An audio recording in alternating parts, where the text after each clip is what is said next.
इतना काला धन लाएंगे, इतना काला धन लाएंगे, जहाज से लाद के लाएंगे, बैलगाड़ी से लाएंगे, ट्रैक्टर में लाद के लाएंगे, ऑटो रिक्शा पे लाएंगे, रिक्शा के ऊपर लाद के लाएंगे, इतना काला धन लाएंगे कि हर आदमी के खाते में कितना जमा हो जाएगा?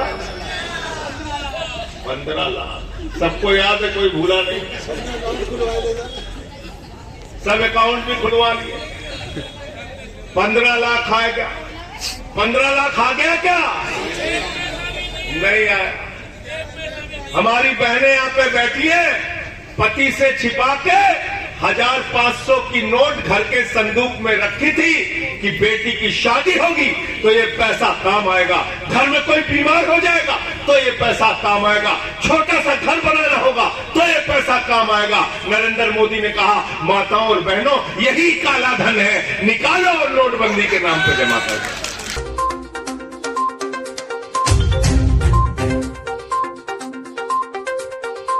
मोदी जी का मॉडल क्या है? नरेंद्र मोदी का मॉडल क्या है?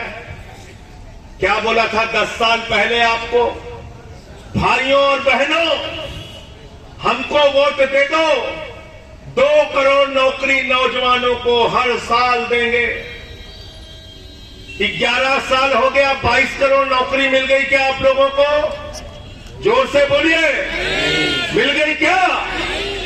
पहला झूठ बोला, फिर बोले भाइयों और बहनों वोट दे दो, इतना काला धन लाएंगे, इतना काला धन लाएंगे, जहाज से लाद के लाएंगे, बैलगाड़ी से लाएंगे, ट्रैक्टर में लाद के लाएंगे, ऑटो रिक्शा पे लाएंगे, रिक्शा के ऊपर लाद के लाएंगे, इतना काला धन लाएंगे कि हर आदमी के खाते में कितना जमा हो जाएगा?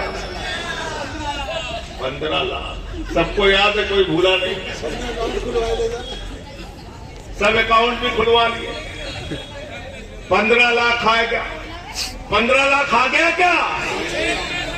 नहीं आया। हमारी बहनें यहाँ पे बैठी है, पति से छिपा के 1500 की नोट घर के संदूक में रखी थी कि बेटी की शादी होगी तो ये पैसा काम आएगा, घर में कोई बीमार हो जाएगा तो ये पैसा काम आएगा, छोटा सा घर बनाना होगा तो ये पैसा काम आएगा। नरेंद्र मोदी ने कहा, माताओं और बहनों, यही काला धन है, निकालो और नोटबंदी के नाम पर जमा करो। खाली करा लिया कि नहीं करा लिया? खाली करा लिया ना? खाली करा लिया। हमारे किसान भाइयों को बोला, किसान भाइयों वोट दे दो, तुम्हारे फसल का दाम 2 गुना कर देंगे। किसानों से झूठ बोला। किसान जब फसल का 2 गुना दाम मांगने के लिए आए तो बोले, इनको पहले 20-20 लाठी मारो, 20-20 लाठी मारो, आंसू गैस के गोले छोड़ो, इनको आत्महत्या करने के लिए मजबूर करो। 750 किसानों ने, देश के अन्नदाताओं ने अपनी शहादत दी मोदी जी के राज में। मोदी का मॉडल झूठ का मॉडल है, केजरीवाल का मॉडल सच का मॉडल है, सच्चाई का मॉडल है। ये बुनियादी फर्क समझ में आ गया कि नहीं? तो भारतीय जनता पार्टी का नाम क्या है? भारतीय झूठा। जोर से बोलो, सुनाई नहीं पड़ा। क्या नाम है? तो अभी आपको सफाई दे रहे थे सुमेश शौकीन जी। अरे ये लोग इतना मार खाए हुए, कोई सफाई देने की जरूरत नहीं। भाजपा वाले कुछ भी बोलते हैं, जनता कहती है झूठ झूठ झूठ झूठ झूठ। अरे ये तो भारतीय झूठा पार्टी है, झूठा पार्टी। झूठ बोलते हैं नहीं बोलते? बताओ क्या क्या झूठ बोला। हमारे बिहार वाले लोग यहाँ बैठे हुए हैं, यूपी बिहार के हम लोग हैं, आते हैं, मेहनत करते हैं, परिश्रम करते हैं। दिल्ली को हमने भी बनाया अपने खून पसीने से।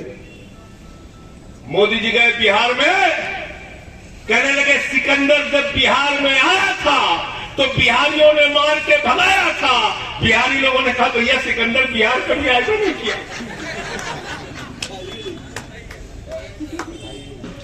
फिर गए खलीलाबाद, कहने लगे संत कबीर जी, बाबा गोरखनाथ जी, बाबा गुरु नानक देव एक साथ बैठ के मीटिंग करते थे। पता चला उनके जीवन काल में 100 साल में अंतर है।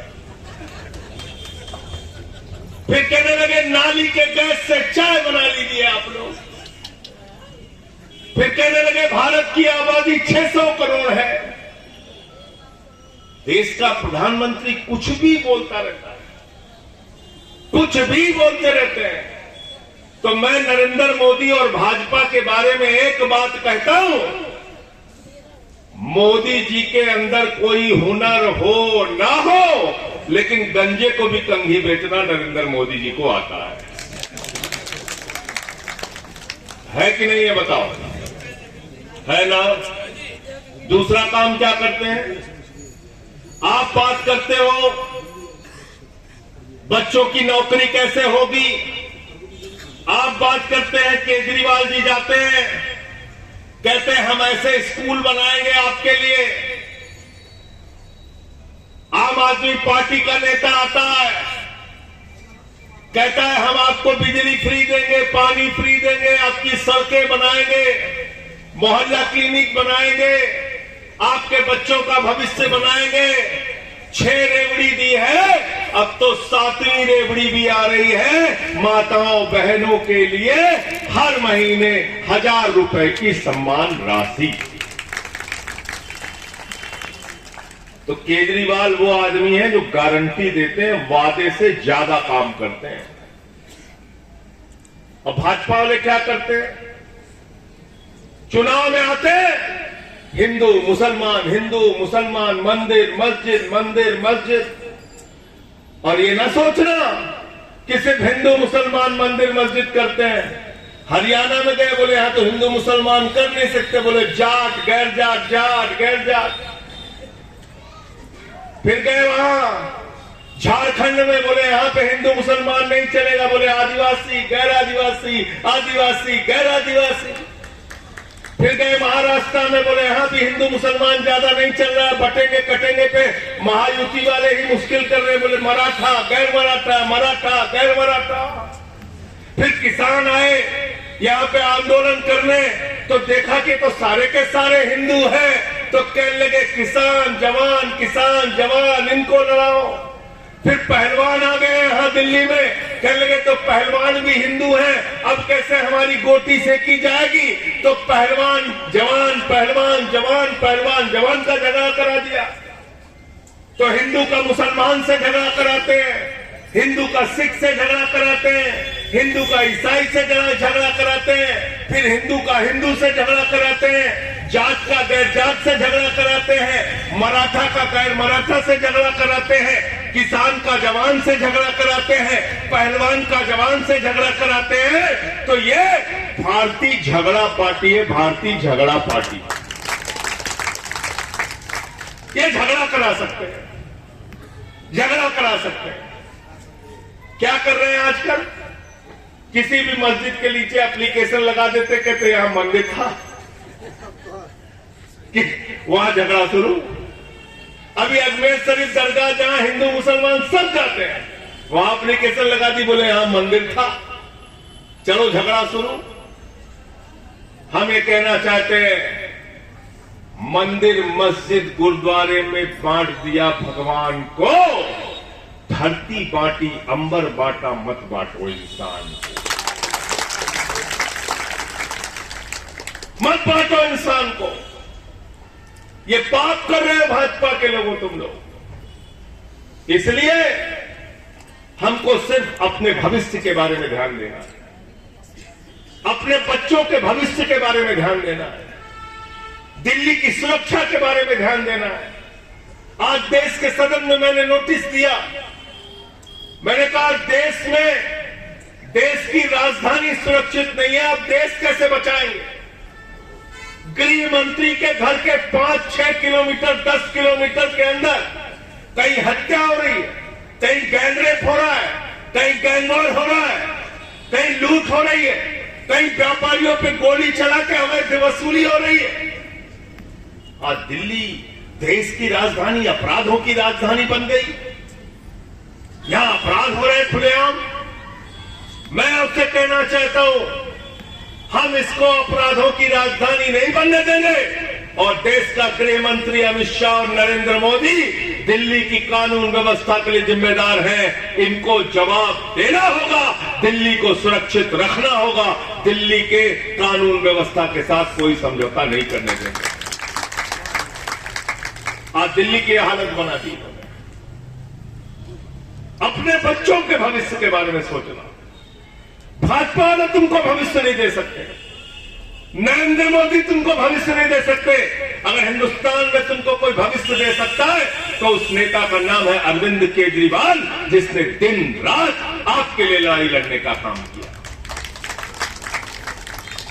और जब अरविंद केजरीवाल के मॉडल से नहीं जीत पाए तो अरविंद केजरीवाल को जेल में डालने का काम किया, मनीष सिसोदिया को जेल में डालने का काम किया, सत्येंद्र जैन को जेल में डालने का काम किया, मुझे पकड़ के जेल में डालने का काम किया।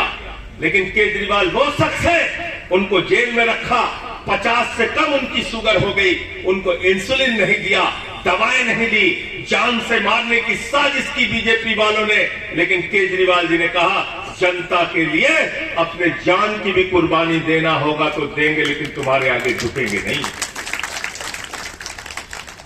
हम दिल्ली के बच्चों के लिए स्कूल बना रहे हैं, हमारा गुनाह है। केजरीवाल जी बुजुर्गों के लिए तीर्थ यात्रा करा रहे हैं, ये उनका गुनाह है। केजरीवाल जी माताओं बहनों के लिए बस की फ्री यात्रा दे रहे हैं, उनका गुनाह है। केजरीवाल जी बिजली फ्री दे रहे हैं, पानी फ्री दे रहे हैं, उनका गुनाह है। अरे मोदी जी, मैंने तुमको सुना था उत्तर प्रदेश के भाषण में, पूरा देश आपकी उस बात को सुन के शर्मसार हो गया। केजरीवाल बच्चों के लिए स्कूल बनाते हैं, अस्पताल बनाते हैं, बिजली पानी फ्री देते हैं। हमारे देश का प्रधानमंत्री चुनाव के भाषण में कहता है भाइयों और बहनों, गांव गांव में कब्रिस्तान है तो शमशान होना चाहिए कि नहीं होना चाहिए? सुना था कि नहीं सुना था बताओ? और इतना सगनी आदमी है, जिस दिन बोला उसके बाद कोरोना आ गया, लोग मरने लगे, गांव गांव में शमशान बन गया। इन लोगों से भैया सावधान हो जाओ, इनसे सावधान हो जाना। इसलिए आपसे कहने के लिए आया हूं, अपने बेटे, अपने लाल, अपने भाई अरविंद केजरीवाल जी का साथ देना। मुझे मालूम है चुनाव में जब प्रत्याशियों का चयन होता है उससे नाराजगी होती है, गुस्सा होता है। गुलाब सिंह यादव हमारे छोटे भाई हैं और मैं इस मंच से कह के जा रहा हूं, 10 साल वो विधायक रहे, गुजरात में उन्होंने काम किया, हमारे अच्छे रिश्ते हैं, वो रिश्ते हमेशा कायम रहेंगे। लेकिन अरविंद केजरीवाल जी ने एक ही बात कही है कि जब वोट देने के लिए जाना, झाड़ू का बटन दबाने के लिए जाना, तो याद रखना 70 की 70 विधानसभा पे अरविंद केजरीवाल चुनाव लड़ रहे हैं। अरविंद केजरीवाल जब गुलाब को टिकट दिया था उस समय मैं वेस्ट दिल्ली का प्रभारी था समय, और उस समय भी हमारे बहुत सारे कार्यकर्ता नाराज थे।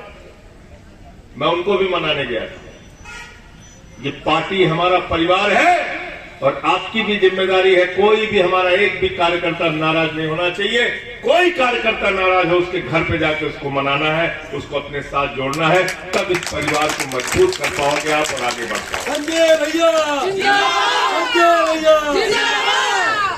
और इसलिए साथियों और दोस्तों, आपसे एक भावनात्मक रिश्ता है। आज बड़ी लड़ाई, बड़ा लक्ष्य है भारतीय जनता पार्टी को जवाब देना, क्योंकि बाहर निकलकर हमारे नेता केजरीवाल जी ने अपने मुख्यमंत्री के पद से इस्तीफा दिया। कोई चपरासी की नौकरी आज के युग में छोड़ना नहीं चाहता। 49 दिन के मुख्यमंत्री की कुर्सी को लात मारा। 5 साल मुख्यमंत्री रहने के बाद, 10 साल मुख्यमंत्री रहने के बाद जब उनके ऊपर झूठे आरोप लगे तो उन्होंने इस्तीफा देने का काम किया और कहा अब जनता बटन दबाएगी, जनता मोहर लगाएगी, जनता मुझे जिताएगी, तब मैं मुख्यमंत्री की कुर्सी पर बैठूंगा। तो 62 सीटें आई थी, उससे ज्यादा बहुमत देकर इस बार अरविंद केजरीवाल जी को विधानसभा में आपको पहुंचाना है और मुख्यमंत्री बनाना। तैयार हो सारे लोग? तैयार है सब लोग? मन का जो गुस्सा होगा, नाराजगी होगी, उसको निकाल कर फेंक देना। मैं हाथ जोड़कर आपसे विनती करने के लिए आया हूं। बड़ी लड़ाई है, बड़ा लक्ष्य है और इस लक्ष्य को हमें हासिल करना है, इस सीट को हमें जीतना है। बहुत बहुत शुक्रिया, बहुत बहुत धन्यवाद। इंकलाब जिंदाबाद, इंकलाब जिंदाबाद, आम आदमी जिंदाबाद, अरविंद केजरीवाल जिंदाबाद, अरविंद केजरीवाल जिंदाबाद।